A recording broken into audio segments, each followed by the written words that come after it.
Plath wrote poetry from the age of 8, her first poem appearing in the Boston Traveler.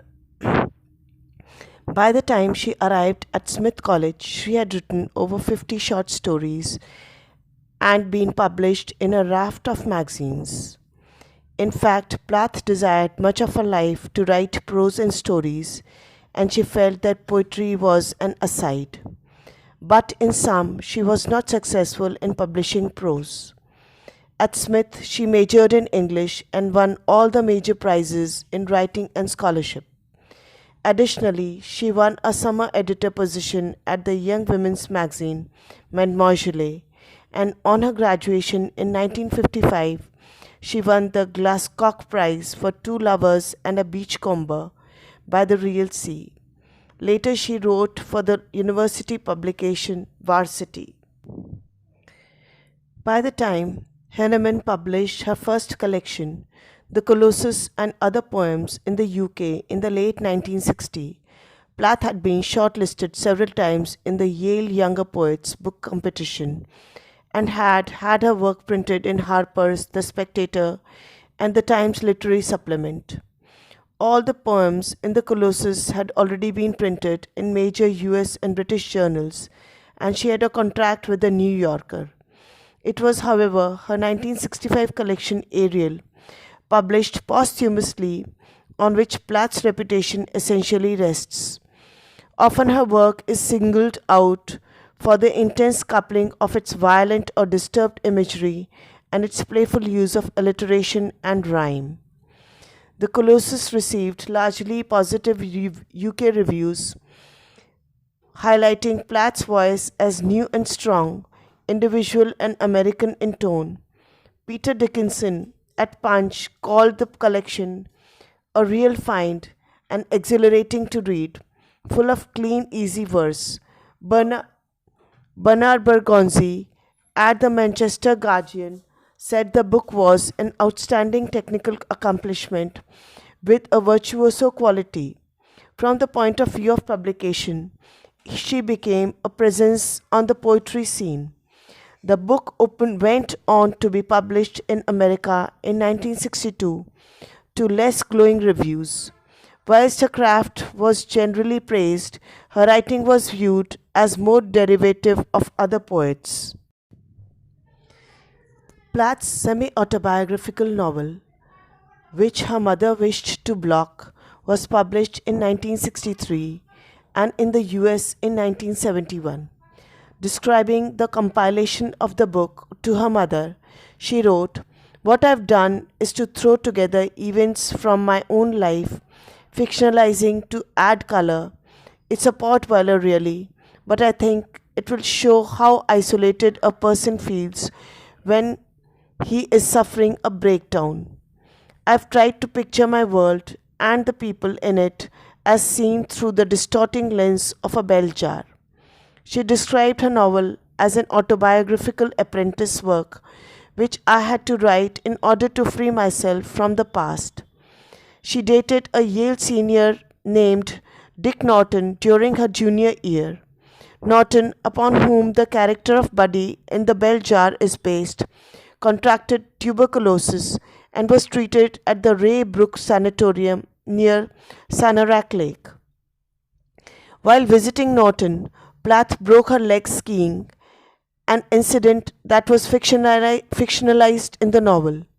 Plath also used the novel to highlight the issue of women in the workforce during the 1950s.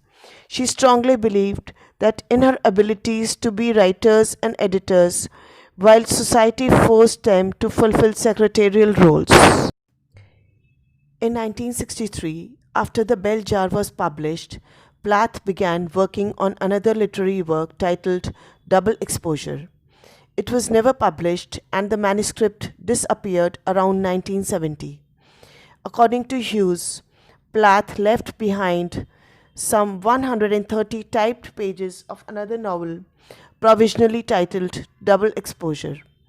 Theories about what happened to the unfinished manuscript are repeatedly brought up in the book Sylvia Plath's Fiction, A Critical Study by Luke Ferreter, Ferreter also claims that the rare books department at Smith College in Massachusetts had a secret copy of the work under seal. Ferreter believes that the draft of Double Exposure may have been destroyed, stolen, or even lost. He presumes in his book that the draft may lie unfound in a university archive. It was Plath's publication of Ariel in 1965 that precipitated her rise to fame. The poems in Ariel mark a departure from her earlier work into a more personal arena of poetry. Robert Lowell's poetry may have played a part in this shift, as she cited Lowell's 1959 book, Life Studies, as a significant influence in an interview just before her death. Posthumously published in 1966, the impact of Ariel was dramatic, with its dark and potentially autobiographical descriptions of mental illness, in which poems such as Tulips, Daddy, and Lady Lazarus.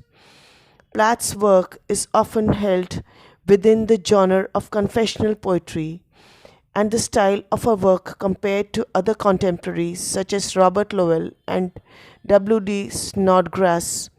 Plath's close friend Al Alvarez, who has written about her extensively, said of her later work, Plath's case is complicated by the fact that in her mature work, she deliberately used the details of her everyday life as raw material for her art. A casual visitor or unexpected telephone call, a cut, a bruise, a kitchen bowl, a candlestick, everything became usable, charged with meaning, transformed. Her poems are full of references and images that seem impenetrable at this distance, but which could mostly be explained in footnotes by a scholar with full access to the details of her life. Many of Plath's later poems deal with what one critic calls the domestic surreal, in which takes everyday elements of life and twists the images, giving them an almost nightmarish quality. Plath's poem Morning Song from Ariel is regarded as one of her finest poems on freedom of expression of an artist. Plath's fellow confessional poet and friend Annie Sexton commented, Plath, Sylvia, and I would talk at length about our first suicide, in detail and in depth, between the free potato chips. Suicide is, after all, the opposite of the poem. Sylvia and I often talked opposites. We talked death with burned up intensity, both of us drawn to it like moths to an electric light bulb, sucking on it. She told the story of her first suicide in sweet and loving detail, and her description in The Bell Jar is just that same story. The confessional interpretation of Plath's work has led to some dismissing certain aspects of her work as an exposition of sentimentalist melodrama. In 2010, for example, Theodore Dalrymple asserted that Plath had been the patron saint of self-dramatization and of self-pity. Revisionists, critics such as Tracy Brain have however argued against a tightly autobiographical interpretation of Plath's material. In 1971, the volumes Winter Trees and Crossing the Water were published in the UK, including 9 previously unseen poems from the original manuscript of Ariel.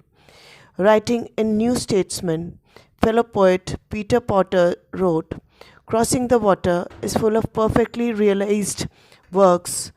Its most striking impression is of a front-rank artist in the process of discovering her true power. Such is Plath's control that the book possesses a singularity and certainty which should make it as celebrated as the Colossus or Ariel. The collected poems, published in 1981, edited and introduced by Ted Hughes, contained poetry written from 1956 until her death. Plath was posthumously awarded the Pulitzer Prize for Poetry. In 2006, Anna Journey, then a graduate student at Virginia Commonwealth University, discovered a previously unpublished sonnet written by Plath titled Ennui. The poem, composed during Plath's early years at Smith's College, is published in the online journal Blackbird. Plath's letters were published in 1975, edited and selected by her mother, Aurelia Plath. The collection, Letters Home, Correspondence 1950 to 1963, came out partly in response to the strong public reaction to the publication of The Bell Jar in America. Plath began keeping a diary from the age of 11 and continued doing so till her suicide. Her adult diaries, starting from her first year at Smith College in 1950, were first published in 1982 as the Journals of Sylvia Plath, edited by Frances McCullough, with Ted Hughes as consulting editor.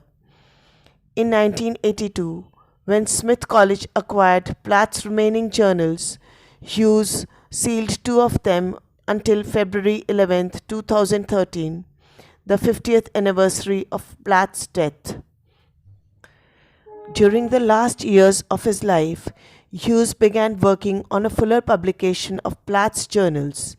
In 1998, shortly before his death, he unsealed the two journals and passed the project on to his children by Plath, Frida and Nicholas, who passed it on to Karen V. Kukel.